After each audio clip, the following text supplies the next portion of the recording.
What's up, guys? You awake? We're back in this mode. Podcast number 1, still segment 2.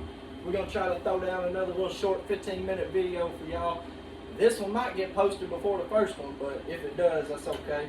Well, now I'm going to be sure the first one still posts because I got to keep it in order. I want the first one to post. That way, I announce it like the first one, then we kind of work up to this one. But anyways, we back, we live, so here we go, let's get into it. Alright, we're working our way down the list. We just now got to the one about the transgenders and the correct pronoun usage and all that. Ah, man, I'm dreading this one. I got so much on this one. What you got to talk about today, Chance? Alright, well, what I'm feeling about the whole transgender stuff, kind of like I said in the first segment, I'm a libertarian, so to each its own, you can do whatever you want to do. I'm going to try my best not to judge you for it, but I'm a sinner, so, I'm going to. I mean, it is what it is, I'm going to. I mean, I try every day to be a better person than I was the day before, but all we can do is try and take it one day at a time. Amen. So anyways, so all I'm going to say here is, first of all, I mean, I just got a problem with the people. Like, people think that, I don't know, like everybody that's against it, like me, we feel like they're pressing it on us and stuff. Like, we feel that pressure and like they're pressing it on us and stuff. And they are in a sense, like they are in some ways, but at the same time, they ain't too bad, especially in these smaller towns and stuff like we're from. It ain't, thank the Lord, it ain't gotten too bad yet. And we don't really allow that stuff around here in these parts. Anyways, we have our own systems and stuff and ways of handling that. Like nature's a beast, and nature do what it do. I mean, just being real with you, it is what it is. I mean, nature will take its course, and so if it's meant to be, it's meant to be, and if it's meant to come here, then it'll make its way here. Like I honestly didn't think fentanyl was gonna ever make it up this way, but fentanyl's here. I mean, when I was full-time, down there in the bigger city from where I worked at as a full-time firefighter, we're seeing it every day. And I just prayed that it didn't make it up this way a few hours away, but it has. It's here. And so, I'm afraid that we're going to get a good wave, especially with this new woke, quote-unquote, woke generation and all these woke people and stuff and all that. I'm afraid it's going to get up here, and I'm afraid our school systems are going to change a lot and be impacted by this movement, and I'm fearful of that. I'm fearful of the way, I really do want the choice to be able to homeschool my son and all that, and our next kid that we're going to find out this week on the gender, by the way. So, I'm really kind of I'm looking forward to that, of course, and finding out about that, but I want the choices down the road. That's why I'm trying to work hard. And, there's a lot of reasons to why I do and the way I live and everything, and I'm just trying to work hard enough to be able to fund those choices one day and to have that right to be able to do what I think's best and all that. If something like that were to occur, if they start trying to push that stuff on our kids in the early school systems and all that. Like, see, when we was growing up, we knew it existed and stuff, but they never was anything on teachers, acting the way they do in school systems like today, like this very day, right before school let out for the summer, there was teachers in there, pressing this stuff on our children, and like all these vaccines and stuff, and these doctrines and all these surgeries and doctors are doing. I mean, God, all these hormones and stuff, people are getting these surgeries to hormone blockers and stuff. I mean, dadgum, there's just so much stuff. We went so wrong. All of it's the devil. I mean, all of it's the devil. I got Jesus Christ in my life, so I just say all of it's the devil. I mean, and it's true. It is. I blame Joe Biden. You blame Joe Biden? All right. Hey, I understand that. There's a lot that it's his fault. Yep, sure is. But yeah. I blame one of his falls. Like when he fell down the last time, I think it hurt his brain so bad that it caused him to do all this. Nah. When he fell down, he decided the gas should go up. He got mad at everybody was laughing at him. He had to make the gas go up. Yeah. Hey, I wouldn't believe that. I mean, I'd believe that for sure. Sure would. Oh, that makes sense. Makes sense for sure. But yeah, shoo. But I don't know, man. I mean, it's like I say, it's just there's a fine line before you draw it. It's like you need to look up Matt Walsh. Like when y'all look up, I feel like y'all. I mean, I say y'all need to listen at me. If y'all want to, go look up Matt Walsh. He's a pretty cool dude, and he has it down to a T. Like seriously, like he has every kind of question on the transgender platform has been asked him before, and he's answered all of them down to a T. Like, you know, like all these people that are quote unquote intersex and stuff, the day a child gets born with a vagina and a penis and both genitals, that is the day that intersex will be a thing, will be a real form of DNA. But there is male and there is female DNA and chromosomes and bone marrow and bone tissue and, you know, bone densities and all that stuff. If a archaeologist digs up your bones in 35 to 75 to 150 years, they're not going to know what you called yourself. They're not going to care how you described yourself as being what gender, but they're going to run tests on your body's bones, and they're going to be able to, without a doubt, say that this person, this human being, was a male or female. I mean, bam. that's as real as it gets.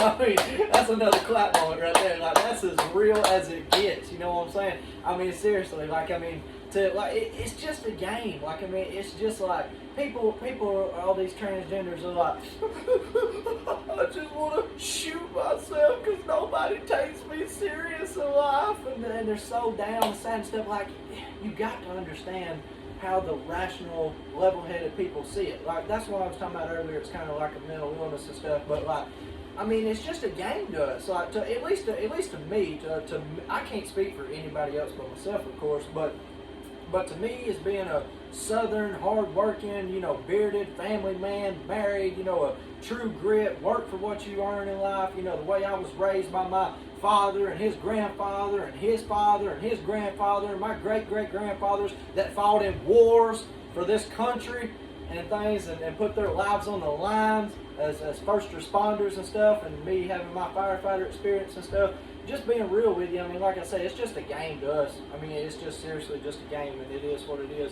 And, you know, I mean, it just all boils down to your own personal choice, and you know, you can believe and be whatever you want to be in America, because that's the whole founding principles of America, is to have your liberty, to have your freedom, to have your choices, to have your constitutional rights, your First Amendment, your Second Amendment, that shall not be infringed, you know, under no circumstances. And so, you know, I mean, like I say, before the system went corrupt and before, you know, the government's got the way they've gotten and everything on everything, you know, I mean, like I say, our core principles and the ones that put their lives on the line every day and take oaths to uphold the constitutions and stuff, I mean, like I say, it's just, it all boils down to just believe the way you want to believe and be the way you want to be, and you have your own choices and rights, but just don't push it on me. Like, just don't, you know, push it on other people and stuff. And I don't believe, I mean, like I say, I just don't believe in forcing our children to be like there's people that really, there's people in this quote-unquote woke crowd and these transgenders and stuff that are sparking up these days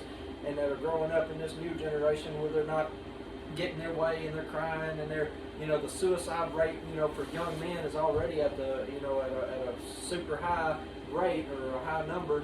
And then, you know, then the suicide of transgenders and stuff, you know, after they convert and get the surgeries are up high. I mean, like, I wonder why. I mean, I wonder why, you know, like you kind of do it to yourself, you know, it's kind of like having a bulldozer and you're like driving like those old cartoons, you're like digging yourself down into the ground, you're like digging yourself in a hole. The first way to get in a hole is, you know, or to get out of a hole is to stop digging. So, you know, like you're just like burying yourself, you're asking all this onto yourself.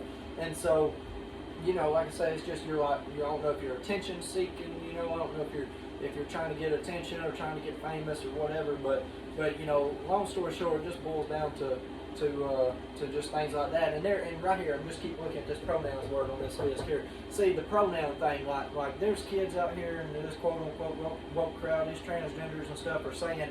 They're saying now they're walking up to just random people, like if a kid at school walks up to this other person that's like, and it's like, hey, mister, or don't know your name, or hey, mister, what's your name? And they're like, did you just assume my pronoun? Like, I'm a them, they, or a they, them, or whatever. You know what I'm saying? Yeah. They are forcing it on these people to say, I am such and such, and I'm entitled to this, and you will call me this, and you will call me this. Like, let's take a step back, sir. No. I will call you like whatever I feel like I should call you, and whatever I want to call you. Because when I was kids, if I walked up and I called, if I was messing with my buddy and I said, hey, missus, and if I knew good and well he was a mister, just by looking at him, by our normal features, our normal old school route of judgment, from when we were kids coming up to seeing facial hair on a guy, on a person, you automatically kind of assume that he's a guy. You see some big muscles and stuff on him growing up on the playground or whatever. You see, these boys turning into men growing up and stuff that you grew up with in school. We had a very, very good system for that back in the day, and I ain't scared to say it on here. It's like you walk up, you cut up with your buddy, you say, hey, missus, and he says, I'm not a missus, I'm a guy, and that makes me mad, and he shoves you on the playground, pushes you down, and next thing you know, you're eating dirt, and you're like, oh, I ain't gonna do that again. You get up, you dust yourself off, and you're like, man, I just got beat up, and so you go up there and you try him again, and you go up and you say, hey, missus, I called you a missus, and I'm gonna stand my ground, and then y'all turn around and get in the scrap, and you fight, and all this stuff. Oh, man, it was awesome, but I love the way we grew up. Man, where's the good old times? Gone, dude. They're dead and gone. But anyways, like I say, it's just an mental ill, sick game and stuff. Like we have our own systems for things and the way things get handled in this life and all that. But nature needs to take its course, and I don't know. It just there has to be some kind of big change. But back on the pronoun thing, I'm getting off subject. You can want to be called whatever you want to be called in life, but that don't mean somebody's gonna call you that. That don't mean you can control them into calling you that. And see, that's where I'm guilty. Like I'm guilty of that in my own personal life. Like I can't tell you how many times I've been immature and messed up and stuff, and I'm like, be talking to somebody, and you want them to say something, or you want them to say the certain things or say the right things and stuff and everything. And I mean, at the end of the day, it's just a hard pill to swallow. But you ain't gonna be able to make anybody say or call you really, what you want to be called. I mean, like, I'm sorry, cupcakes. Like, I'm sorry I have to tell y'all that, but I know it's a hard pill to swallow. But I mean, you kind of wonder why the suicide rate's so high, but you're over here demanding like the whole world to flip by them calling you a name. That's the equivalent to taking the whole world and flipping it by polarization or whatever. I mean, it's like north and south, like black and white. I mean, you're asking the whole polar opposite spectrum to flip and rotate when you do that. So it ain't gonna happen. I'm sorry, but you ain't gonna make me call you anything. Like if you say if a guy that if it's a guy just acting to be a girl and he's been a biological guy and I feel that and I know that, and if I talk to some of his family or whatever, if I know he's a guy and he's just acting like a girl or claiming to be a girl and not really a girl, I'm telling you, let him come up to me and say, I am a them, they, and you will call me as such. I will gladly say, I will call you what I want to, sir. And if he has a problem with it, we can talk it out or fight it out. I don't care. We'll go whatever route needs to go, because nature will take its course. You know what I'm saying? But like I say, that's really all we got on pronouns. I mean, it's just a mental ill game. Us working men, we see it as a game. I mean, it ain't nothing but a game. It is what it is. Don't try to push it on us. Don't infringe with us on us. And I'll love you for who you are and who you want to be. But I mean, but the second you cross that line of trying to get me to follow your persuade and follow your act or whatever, ain't happening. I mean, I do me, you do you, and things can ride. Things can be peaceful. We'll always try to do what we can do to bend over backwards. If you bend over a little bit for me and bend over backwards for me, I'll try to bend over a little bit backwards for you. Help you out and all that stuff, and we can work together. But there is a fine line of that oppressive nature of trying to press it on to somebody and all that. But anyways, I pretty much covered on what I want to cover on transgenders. It's just like it's a mental ill game to me. It's just a game of just like, this is what I'm gonna do, and this is what I'm gonna be referred to as, and I want the whole world to know it and the whole world to call me that. But sorry, cupcakes, it ain't gonna happen like that. You got another topic you want to talk about before we go? No, but what do you feel on that? I'm kind of curious on what you feel on that. I don't care what they do, as long as they keep me out of it. Yeah. I feel you. I mean, that's the best way to be. I mean, really, that's just the best way to be all around. I mean, you do you. I mean, like I say, I know who I am as a person. I know my intentions. I know my pure heart, my good intentions, good soul. I know I'm gonna try to get the shirt off my back. That's the way I was raised. I know I'm gonna try to help you out and stuff. But when you start like biting the hand that feeds you by saying you're gonna refer to me as this, or trying to act like a dictator or a king or a queen of like a ruler of a country or something, that's just when I'm gonna be like, nope, ain't going for it. No way. Really, while we on here, I'm going to try to keep it around 20, 25 minutes again, but I doubt it. I really want to go ahead, just while you're here, and go ahead and talk a little bit about gun control, because just because that kind of leads back into the next topic. I just want to talk a little bit about gun control. I mean, seriously, because that'd be a good topic to talk about. I mean, I really want to save it for another day where we could get a longer podcast on it, but I mean, might as well. I mean, we're getting a lot in. I want to go hard and heavy first coming into this thing. That way, it gets a bunch of attention from the viewers and stuff. Gets everybody focused, and gets people watching, and gets them alive and woke to this southern breed culture. I mean, like you can't judge me. Like you can't judge me with my hat back, the way I'm talking, the way the shoes I'm wearing, my gold ring, my gold chain. Like I'm a country boy. Like I was raised up. I mean, I most affiliate. Like if you want to compare me or judge me to somebody, think of Adam Calhoun. Think of Demon Jones, somebody like that. Like the country rappers. You know who them are. So we used to listen to them. I put this boy through. Oh, God bless you, man. God bless you. I am so sorry for how much torturous, if that's even a word, stealing the aux cord, shut up Josh and just listen to the song, hold my beer, put that beer in your mouth and drink it and quit bitching, I put so much like torture into him over the years, like making him listen to my songs when we'd be riding around and stuff, listening to Demon Jones, Adam Calhoun, all these boys, the Lats. I mean, he actually likes the Lats and stuff, but shoot, yeah. So I like I say, it's just different. But so now we're gonna get on to the dreaded gun control, the gun control debates. All right, guys. So I'm gonna tell you right now. A good person I want y'all to go look up, if y'all want to, when y'all get off here, is Ted Nugent. You ever heard of Ted Nugent? Yeah. Have you? Okay, I was about to say he's that rock singer, and everything, and he's at like the Tango or something, or Tango Wango. I forget the name of that song, but he's got a lot of famous like rock songs, and he lives up in Michigan. And dude, like him and Kid Rock and stuff and everything from Michigan. Oh my goodness, look. Ted Nugent shuts them down on gun control in America because he believes the same way I do. I got my beliefs growing up like 14, 15, listening to Ted Nugent's podcast and stuff, and talking about how, how he's after the truth, logic, and common sense. I mean, I got eagles. I got an eagle gold necklace. I got an eagle free as a bird tattoo on my back of my shoulder here. I got 2 eagles up on the dang, what do you call that, mantle right there, up there, on where the TV goes. I mean, we're eagles. We're free as birds. I mean, we're America. We're the greatest country on earth, guys. We have the strongest, most powerful military on earth. And so anyways, so my beliefs on gun control, I got a lot of my beliefs from him, as a matter of fact. This is a Springfield Armory 1911 cop back ready to go with the safety on, one in the chamber. The U.S. military carries this pistol actually, and it's only been shot just like one time. I'm the only one that's ever shot it. I put like one full clip through it a few years ago. Got this for my 21st birthday. It took 3 of my parents to fund this gun. They all 3 went in and spent about $1,500 on this piece right here. But it is beautiful. And so yeah, it's so like I said, I got a lot of my beliefs from him and everything because he talks about how he believes in truth, logic, and common sense. If you have truth, logic, and common sense on anything,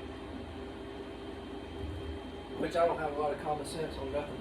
But if you want to follow the true divine truth, and you seek the truth and nothing but the truth will always set you free. Seriously, amen. And I've learned that in my life. And if you follow the truth, logic, and you use logic to solve problems, and you think about things as a man, and you think about, and he learned a lot of this from the military and stuff. If you learn to, tackle a problem head on, tackle it like a disease, or tackle a disease head on, and if you learn to adapt and overcome, a problem, nothing, you always stand for something. If you stand for a belief, stand for freedom, and if you stand for something, then you can never be overcome. I mean, you'll find some kind of solution to it. So he believed real heavily in truth, logic, and common sense. That's his founding principles, and I love it. And U.S. Constitution, and America, and liberty, and freedom, and the right. He stays. You need to listen to one of his podcasts, because you will think this guy is just strung out on drugs the way he talks. Like, he talks so highly of the American freedom, like he literally, like, I can't even describe it. He says I stay so high on life and just American living, walking outside, shooting a deer and everything, and the way God puts animals on this planet for us to eat and kill and harvest and bear, and to have and to cook and provide for our families, and to any tyrannical government that wants to come and take it, can I just get his spirit going every time I just think about him and his podcast and stuff. And that's how I feel on gun control. So, like I say, I believe heavily in the U.S. Constitution, first and foremost. It shall not be infringed, and especially the Second Amendment. I'm not going to say it's my favorite amendment. I used to. A few years ago, it used to be my favorite, and now it's not really my favorite anymore. But, definitely probably the First Amendment is high up on the list as well, the freedom of speech and everything. So, yeah, it's just, it all goes back to, starts out when you're about knee high to a grasshopper, when you're about this high.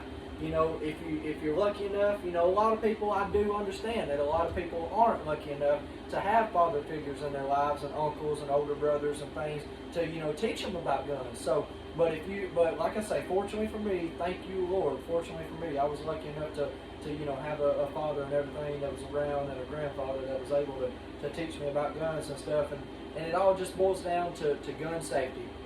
If you have basic gun safety, you could take this gun right here and successfully live the rest of your life on earth and not ever hurt a single soul, and not ever, use it use it in the wrong ways, anything like that.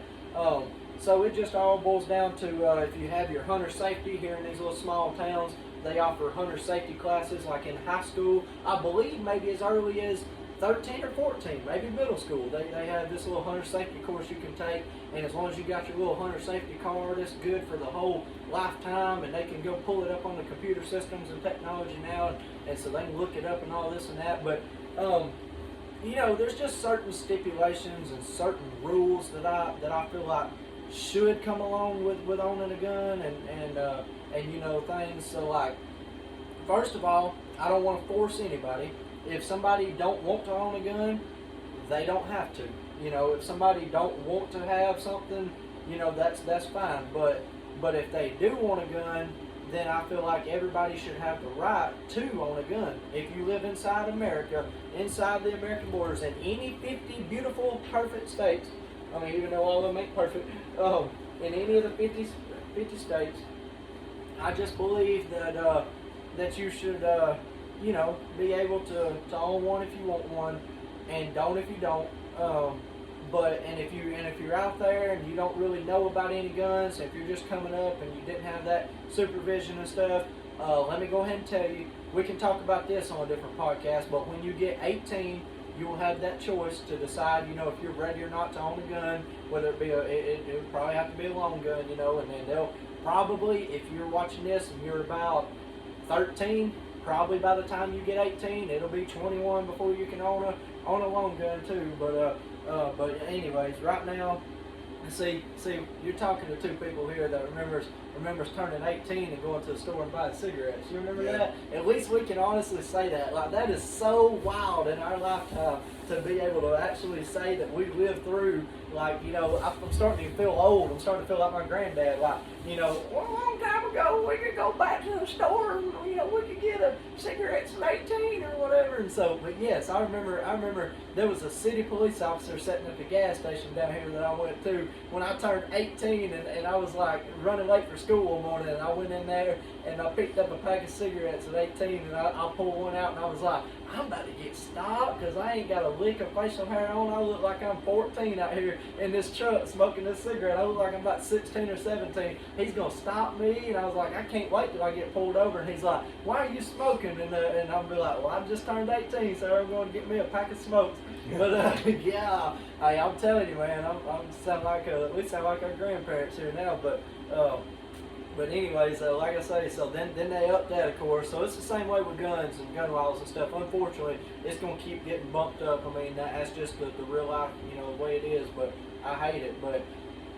But honestly, like I said, we'll talk about that later on in another few videos. But I feel like the day you turn 16, you know, you get to get your license and you get to endanger real grown people out on this. You know, you get to endanger, you know, pregnant women with 2 kids in the back and a kid in her stomach on her way to work one morning or on her way to daycare. You know, you get to endanger school buses with kids full of you know, kids, school buses full of kids just trying to take their kids to school and stuff and everything.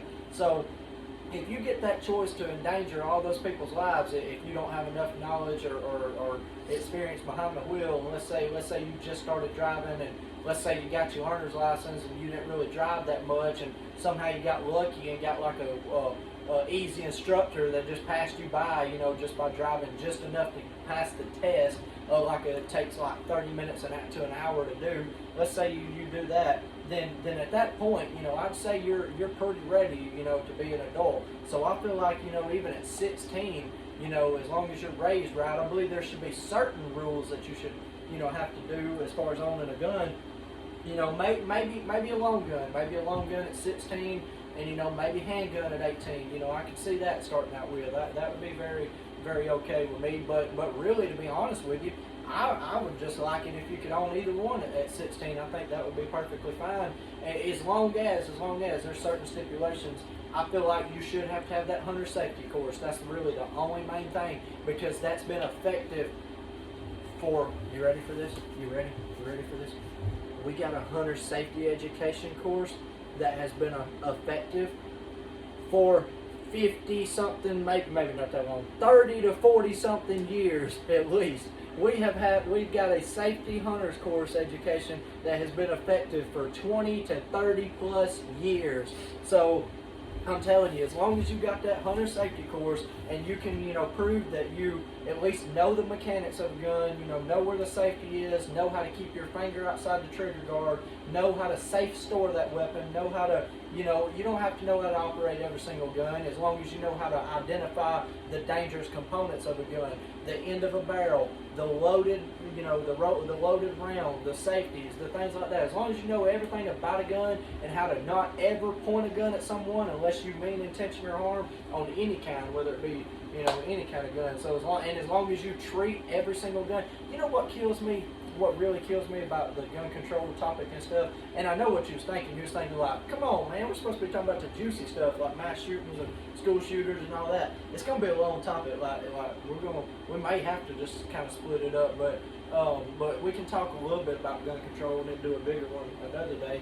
We could do that, but yeah, so like I say, you know what kills me about that though? You hear of all these accidents, and I mean, it's true tragedies. Like, God bless them for sure, and God bless their families that you know, people have to deal with this and everything. But it's what kills me is when somebody's sitting there and got a gun in their hand, and you hear so many people, you know, cleaning them and getting shot with a just like the quote unquote woke crowd. You hear people getting shot with a quote unquote unloaded gun. Like, how? How do you get shot with a unloaded gun? Maybe they just broke and defied physics in some way in 2023 that I'm unaware and unintelligible about. But the last time I studied up and done some checking, there is no physical way possible to get shot with an unloaded gun. So that tells me that the person that owned that gun failed to check his equipment, failed to realize that he had a live round in that chamber, failed to realize that he had a live round in that barrel, and failed to realize that he had a firing pin in the cock and ready position with no safety on, and also on top of that, he hit the trigger mechanism, making the gun fire. So let's see, let's go back through that. Bullet has to be in the barrel. Trigger has to be caught back so the firing pin can strike the round with the gunpowder in it to make the spark like an ignition in a motor, and then make the gunpowder light, boom, go off and kill and blood splatter. And then number 3, it's got most guns have a safety switch. Let's see, this one don't. There's lots of guns that don't have a safety switch. So that's still two things. Live round in the chamber, firing pin caught back, finger it hitting the trigger button. Make sure you can see that. That's 1, 2, 3. 3 things that happen wrong in error right there, dude. Bro, how do you get shot with an unloaded gun? That's 3 things you did wrong right there. 3 things that a good gun-owning citizen that follows by the Constitution, that's a hard-working man that was instilled and raised to treat a gun as if it's unloaded at all times. That's 3 mistakes that he's going to check, pass off on. He checked the barrel. He checked the chamber. He checked the firing pin to make sure that it can't strike the bullet to ignite the gunpowder. He checked the trigger mechanism to make sure his finger was outside the trigger guard at all times. Let me just demonstrate here what I mean. So this gun is the safest gun on the market to carry almost at this time, because it's carried by the U.S. military. It has multiple safeties on it. It has flip safeties. It has bypass trigger guards. I mean, it has like mechanisms that you have to mash, back here on the back of the gun and squeeze the trigger at the same time. But here's what I mean. Look, finger outside the trigger guard at all times when you're cleaning this weapon. All times. When it's inside the house, finger outside the trigger guard. Always. So, it's just basic gun safety like that. I mean, seriously, like, it's not rocket science. But, I mean, I do understand that everyone isn't, doesn't have that opportunity to have somebody raise them up like that. But that's what I'm saying. That's where the hunter safety education course has been very effective for 30 years. They will teach you that. They teach you that in hunter safety education. So anyway, more or less, it all boils down to, we'll wrap it up. But if you want to own a gun, you should have the right to at almost any age, starting at 16. Starting at 16, I said almost any age, but starting at 16, because you get your license, you get to work a part-time job, you get to work fast food at McDonald's, you get to drive out on the road, you get to be grown, you get to make certain adult decisions. So of course, I believe you should be able to, smoke cigarettes and tobacco products and own guns at 16. Now alcohol may be a little bit later, kind of like the handgun thing, but I might kind of feel like on alcohol might be later on, around 18 or so, something like that. But really, like I say, just trying to wrap it up, it's just all about effective gun safety. Just know your weapons, know your guns, and just be safe and be responsible with them. We'll break it up into another segment. It'll probably be on the next podcast. We'll go more in depth and stuff on how I feel as far as the gun control actual debates. It'll get real, and it'll get real hot. It'll get hot like a live round on this next one. So stay tuned, because that's when we'll get into the breakdown of terrorists, criminals, bad people with guns, and gun-free zones. How this and that. But we're just going over the basics of it and people owning guns. I feel like a hunter safety education course, a valid driver's license in some states, showing that you're 16 or older, showing that you have that hunter safety course, and then anything additional, like if you have any kind of weapons training class, anything like that, that's good enough, or Georgia weapons carry permit, or any state weapons carry license and weapons permit. That's just more to it. That's just better. But at the very minimum, driver's license, 16 of age, and and at least some type of hunter safety course showing that you have had some type of course with it. But really seriously, I gotta add this into this clip and this segment so y'all can see this as soon as it gets uploaded. What are you going to do about it for the 16-year-olds that don't care about laws? What are you going to do about the 16-year-olds that don't hold a valid driver's license, that walk up into a school with an AR-15 and shoot up the people? What are you going to do about it?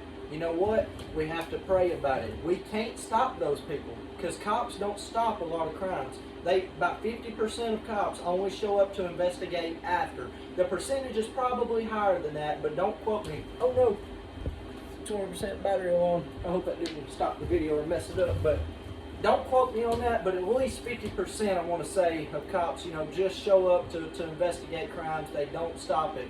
We need, active good people with armed guns at these schools and stuff and everything. That's the only way it's going to keep them safe.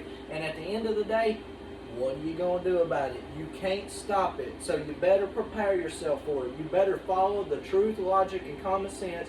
You better get Jesus Christ into your life, and you better be prepared, and you better be finding those people that was raised by good people.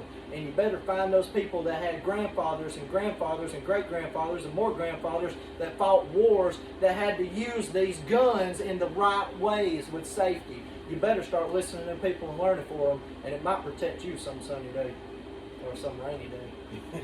Whatever. It might protect you. But anything else you got to say before we get off? Not really, but the moral of the story is you can't stop them, you can't stop idiots. The only thing you can do is pray and prepare, adapt and overcome. Pray, prepare, adapt, and overcome. Stay safe, my friends. And welcome to the first podcast. The first podcast is a wrap.